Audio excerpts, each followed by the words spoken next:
David Hasselhoff? You were robbed. Everyone knows it. But you know what? Sitting around feeling sorry for yourself won't change anything. You gotta get back out there. You gotta show them the real Hoff.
We're back again, folks. We sure have had our shits and giggles at your expense at this juncture, but now NBC wishes for us to get a little serious for this moment with this touching installment of Baywatch.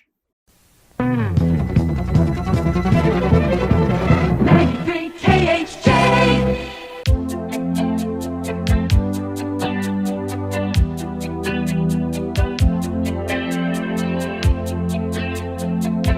A rained-in slumber party begins at the Pomeroy residence, where Craig and Gina have a Maury moment. You know, we could go someplace else. See your parents another time. Gina, let's not have this conversation again. Did she find out what you're really like? So? Or is it more, I was a fool when I married you? So she keeps the little scorecard in the refrigerator. And she was like, I know, dear, but I was in love, and I didn't notice. That is the craziest thing I have ever heard. Two just can't seem to decide whether to visit Craig's parents or not. If we go to see your parents more than my parents, she's going to hit me with a favoritism thing, and I'm never going to hear the end of it. But Gina has another suggestion. Just once, I would love to see you do something that wasn't all planned out. Do something spontaneous. Morning Wood. Morning Wood Hotel. Home of the original Minnow Shot. You want to see something spontaneous? Yeah. Watch this.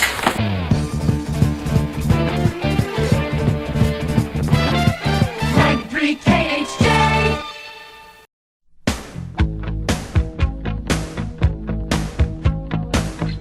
Meanwhile, Garner and the boys in blue are rounding up the homeless. Get in the van. Hey, Garner. Hope you're snug as a bug. Probably because he doesn't want today's upcoming rainfall totals to match those of an average alcoholic's blood alcohol level. Well, we're taking some of the homeless and anybody else with no place to go down to the shelter. Because there's a tropical storm a-coming. So whatever you do, open the curtains, look outside, and whatever is going on, just blame climate change. Wonderful. Mitch does the very least he can to offer the least amount of support possible, in the utmost motherly way. Okay, Garner, listen, try and keep your feet dry. I wouldn't want you catching a cold. Lifeguards. Not responsible for accidents or injuries in the face of natural disaster. Yes, Mom. They would rather have the cops take on extra stress and responsibility without a commensurate raise in pay or respect. Say, listen, you guys take off. If I find anybody else, I'll take them down to lifeguard headquarters. Okay, right. Fortunately, we know where Garner is headed off to, aka the Outer Banks, aka the Eye of the Storm. Oh! Anybody down here? We got a storm coming in! Where the only evacuation plan beyond those borders is to grab beer and run like hell. Not even close. The NBC Storm track doesn't have this moment of plot significance touching down anytime soon, so in the meantime, hold on to your nuts, for this is no ordinary blowjob, as we take you back to another unsuspecting asshole ready to spray his brain matter on in the next episode of The Pier of Death. Come on now, I just want to get you out of the bad weather! Much like Jaws the Revenge, Garner bites the bullet.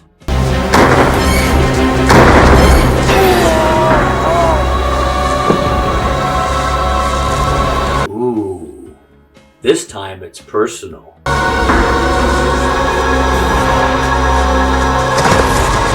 So how in the hell did a cheap sequel tie get thrown into a plot with a raging Category 5 of hell? Oh no, you jerk. You had to go and kill a cop. What was I gonna do? He recognized us. You don't know that. Can you two hold, please? Karma's calling on the other line. Just looking for bums. No, I saw the look in his eye. He recognized us. Every cop in the city is looking for us.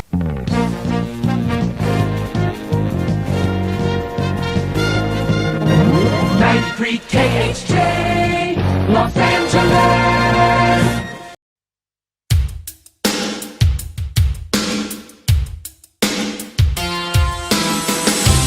Yeah, Mitch, now is not the time to hound the contractor after his botched leaky roof job when Mother Nature, demolition expert, is on its way.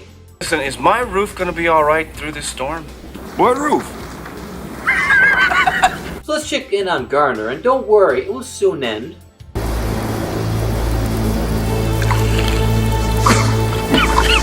All bleeding eventually stops. If he's not dying, then he is bleeding. Thus, he mastered the first rule of Fight Club.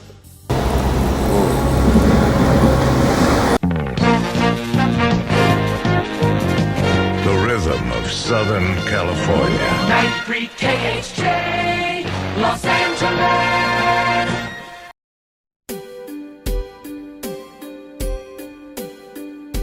Mitch and Craig do one last run around the beach to make sure they save their souls from a liability lawsuit. Wanna tell me about it? Tell you about what? Craig dishes out the dirt on why Gina thinks he is too spontaneous and overreacts a bit too much. You're not. Oh, come on. You? Spontaneous? Really? Craig, it's no big deal. Evasive? In your face? You just crashed a senator's powwow accusing him of bloody murder. It's just that some people have got a deep-seated psychological need to always be in control. He's overthinking about overthinking again. You been watching Donahue or something? Oh, come on now. You Mitch concurs with Gina's diagnosis. always take sausage and mushrooms on your pizza. You always leave the Dodger game after 1 out in the 8th. You get your hair cut every 3 weeks, and I bet you lay your clothes out every night before you go to bed. Or does Craig need a timeout to overthink this? It's no big deal. So you're predictable. The rhythm of Southern California. 93 KHJ. Los Angeles.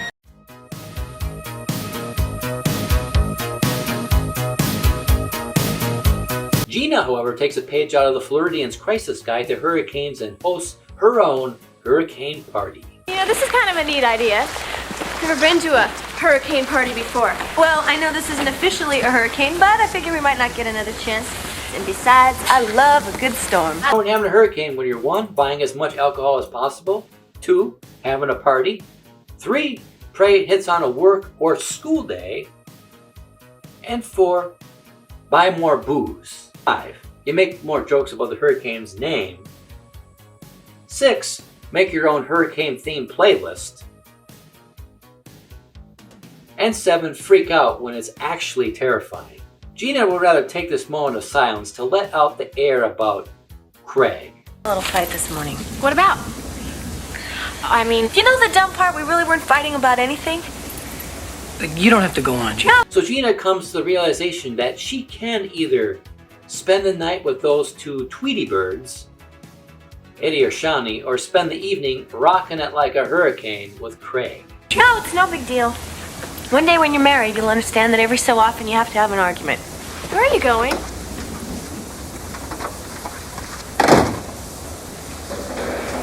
Married people can be really weird. She chooses make-up sex with Craig.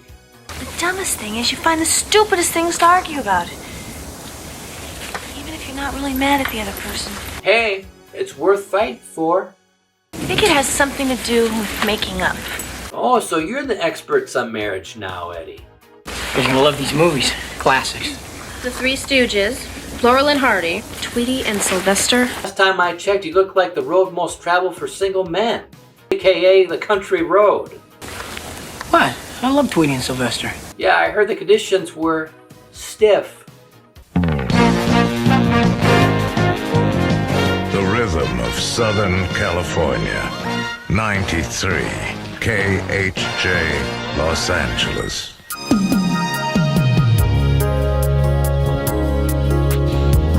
Mitch, however, is prepping Baywatch HQ for a homeless shelter because most of the homeless thought that Swag would pay the bills. I hope so. He then receives a surprise phone call from Hobie, who informs him one of the roofers fell and injured himself. Did they finish getting the roof down? Congrats, Mitch. Your liability rates just skyrocketed to 740%. Now let's get back to the verdict. Should we give the roofer $7 million or $9 million for the pain, suffering sustained from his broken toe? But I think we got it under control. Wow, when life storms in, Californians are like, whatever. All right, I'll get home as soon as I can, but the storm might hold me up, pal. The rhythm of Southern California. 93 KHJ. Los Angeles. Meanwhile, anything you can do, Garner can do bleeding. Exactly how many hours has he been left there? Well, better a bleeding heart than none of it at all. At least he took one for the team. Huh? He's alive?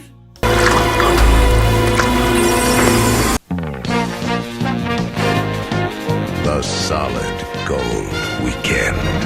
93 KHJ, Los Angeles.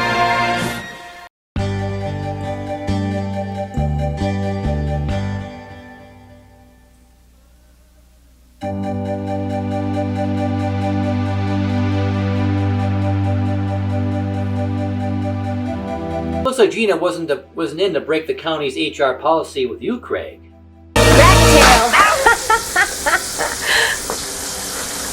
I thought we outlawed those in Mazatlan.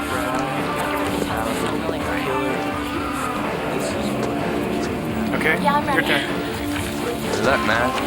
You're Peterson, right? Yeah, come on in. Meanwhile, WOLD, home of the old fogey, apparently Captain Thorpe is attempting an audition at a radio station.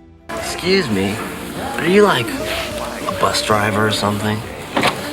Looks who comes on hopping in but Trevor. Scared of a little competition? Trevor, I'm going to tell you something, and it's only because you're a neophyte, the lowest rookie on my beach. I'm here because the fact is I happen to be the most qualified person for the job. Personally, I think, Trevor, that you're a special kind of crazy. That should have came with a flashing, glow-in-the-dark hurricane warning sign. The road's blocked. Police aren't letting anybody out. Killer accent, man. God save the queen, right, dude? Just throwing a lifeline out there. Not like those people who are expendable in there. That's a good one. The Solid gold weekend. 93 KHJ. Los Angeles.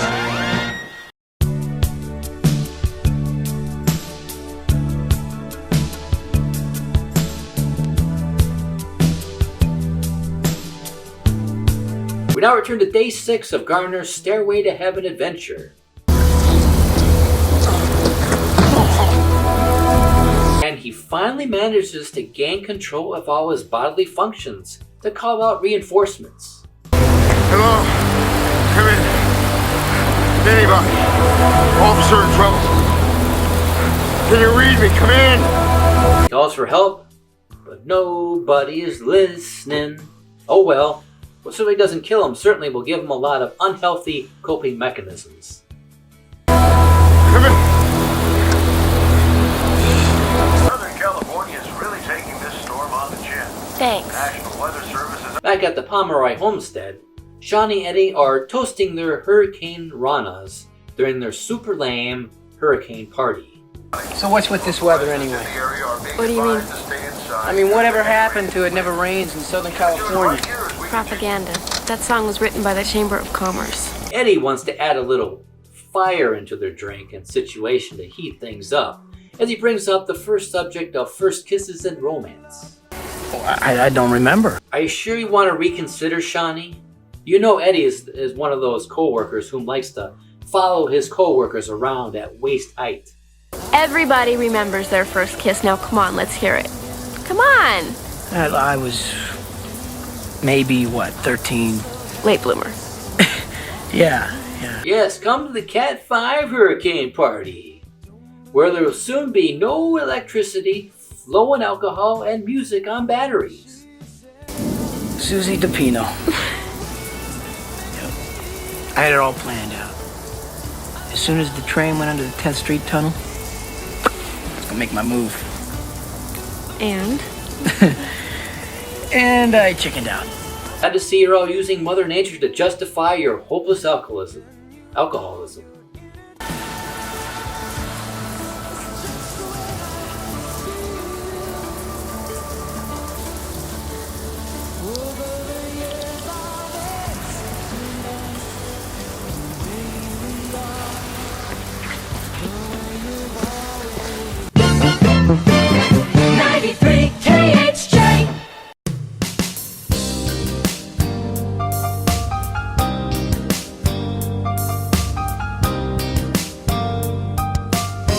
Priorities. Now these people know what's important. Okay, I talked Jill into coming to the party. Did you talk to Eddie and Shawnee? Phones are out. No lifeguard can truly be too busy. It's just a matter of priorities. Family Priority Fairty has arrived, for the fugitives who shot Garner have now taken up hostage in the guise of blending in with the homeless. It was blowing so hard I wasn't even sure where I was going. This storm came in so fast, I guess we were lucky to get out of it, huh? Yeah, I've seen it get pretty bad out there. Jill dials for help, but her priorities are to remain a useless cry for help.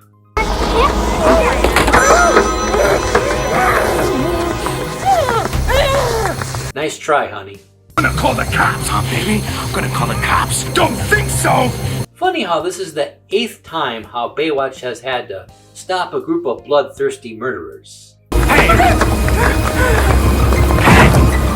off, pal! Come to the rescue only to find out this property is protected by God, guns, and psychos. Or just take it easy. Everybody better take it easy. Trespassed and you will meet all 3.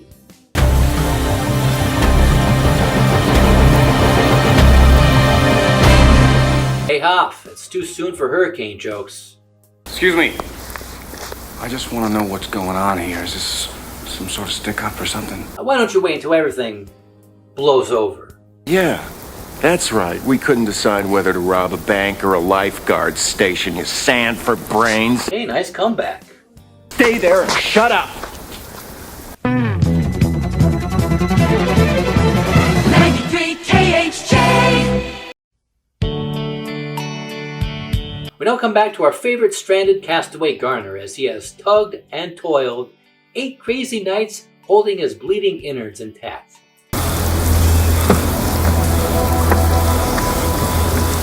So instead of finding HQ, he'll Dirty Harry his way into a lifeguard tower and E.T. phone his ass off home to Baywatch HQ.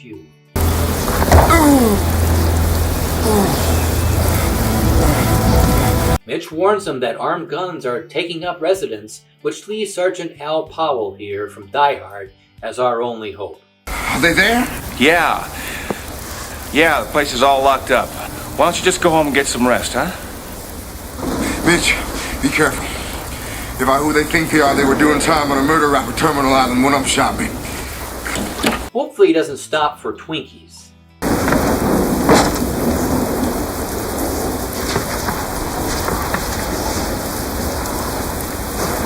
Seriously, how does this man have a pulse?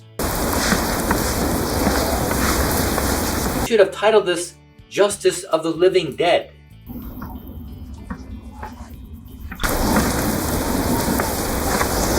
Okay, Mitch, when someone shoots your best friend, remember the first rule of public safety. Don't piss him off. Don't shoot! Don't shoot! Oh.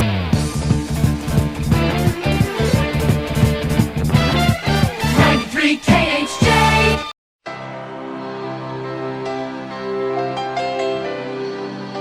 Back at the Pomeroy house, Eddie and Shawnee think they are alone now. There doesn't seem to be anyone around. You know, that kiss kind of surprised me. I guess it kind of surprised me too. So while Eddie still looks like he hasn't had a clue. What? Seriously? You need a roadmap to her heart now?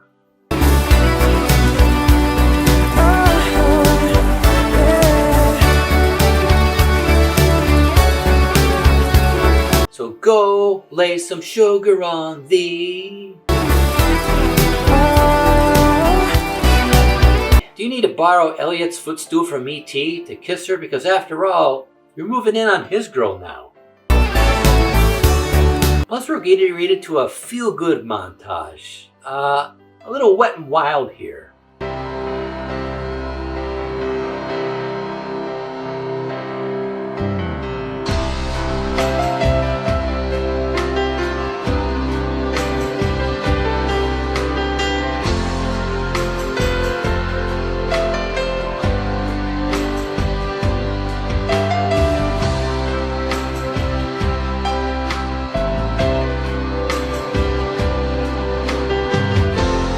I think a sex scene is a little too dangerous for this relationship. I suggest a body double for Eddie. The rhythm of Southern California. 93 KHJ.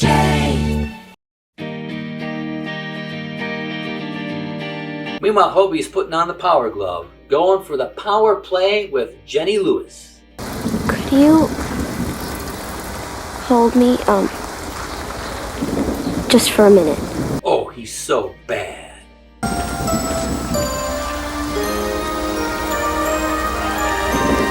Yeah, he sure got over Little Miss Small Fry pretty quickly. He must have ordered her to go because she is never seen again. That's my mom. Well, see ya. Seems boys will be foolish boys. It's a putrid gene they pick up early in terms of treating girls as if they are today's special at the grocery store. Alex, wait.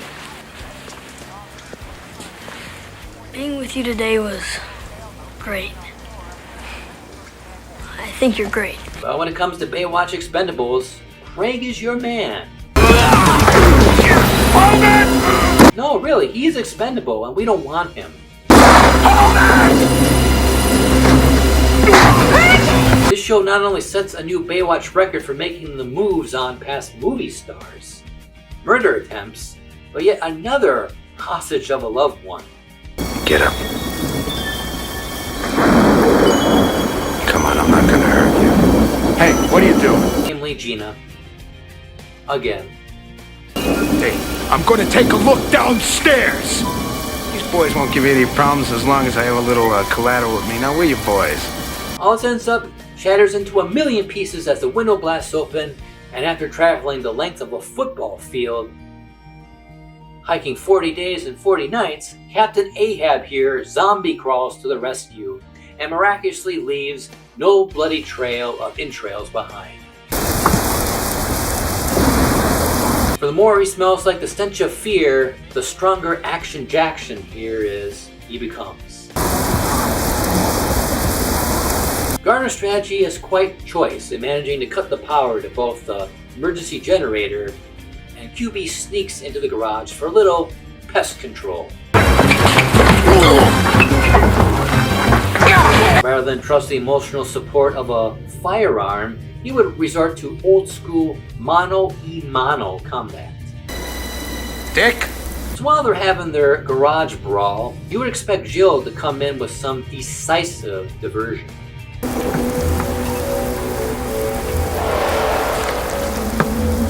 Jill? He would rather have a double header.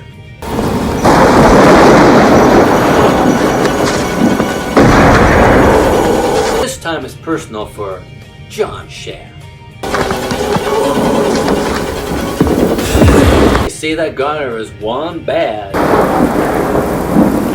Though after all that machismo from Garner, courtesy of Carl Weathers' School of Supportive Acting in an Action Jackson scene, the Hoff again clock blocks his thunder, taking credit for just IDing his face to the public.